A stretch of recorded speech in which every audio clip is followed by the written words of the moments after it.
Anak-anakku sekalian, pada pagi hari ini, marilah kita berdoa. Dalam nama Bapa, Putra, dan Roh Kudus. Amin. Allah Bapa kami yang bertahta dalam kerajaan surga, pada pagi hari ini kami akan belajar tentang keterlibatan gereja dalam membangun dunia yang damai dan sejahtera. Semoga Engkau ya Tuhan menyertai kami dalam pelajaran ini. Amin. Ya, anak-anakku sekalian, mari kita lanjutkan pelajaran kita tentang keterlibatan gereja dalam membangun dunia yang damai dan sejahtera. Tetap semangat dalam belajarnya.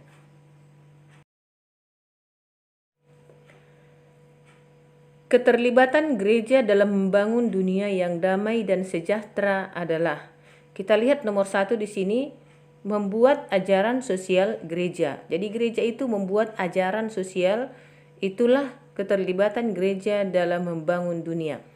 Latar belakang munculnya ajaran sosial gereja. Ajaran sosial gereja muncul karena perkembangan industri modern yang mengundang minat masyarakat untuk mengadu nasib menjadi tenaga buruh karyawan dalam setiap perindustrian yang ada pada masa itu. Masyarakat pedesaan berdatangan ke kota dengan segala keterbatasan, kepolosan untuk mendapatkan pekerjaan dan pengharapan masa depan yang sejahtera.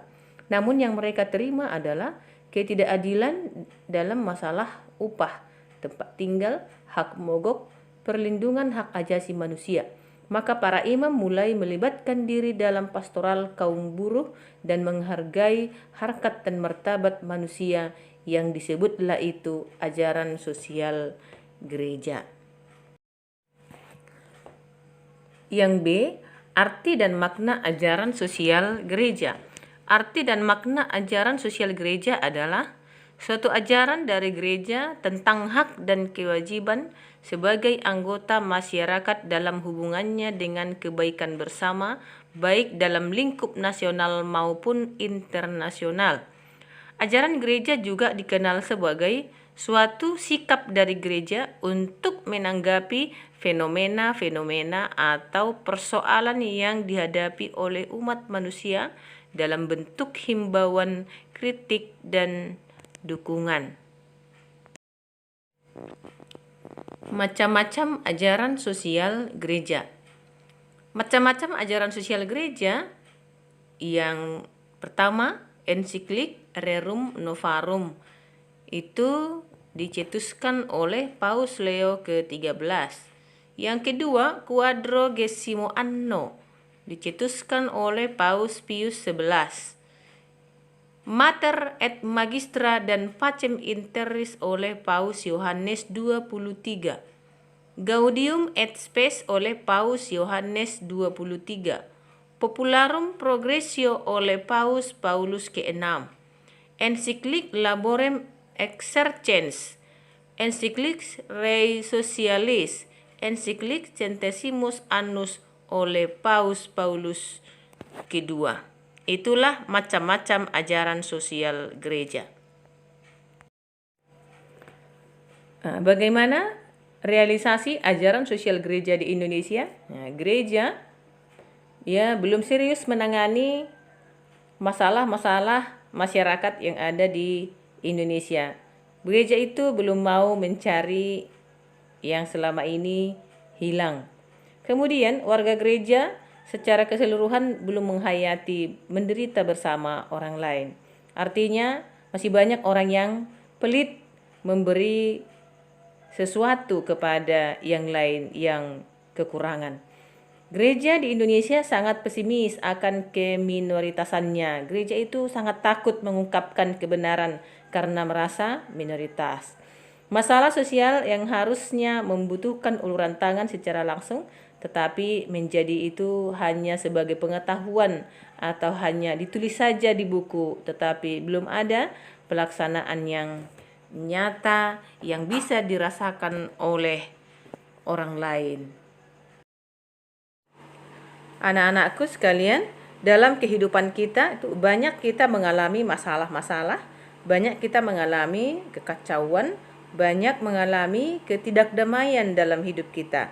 Menurut kitab suci di sini, ya, penyebab hilangnya kedamaian adalah ketidakadilan. Masih banyak orang yang merasakan ketidakadilan.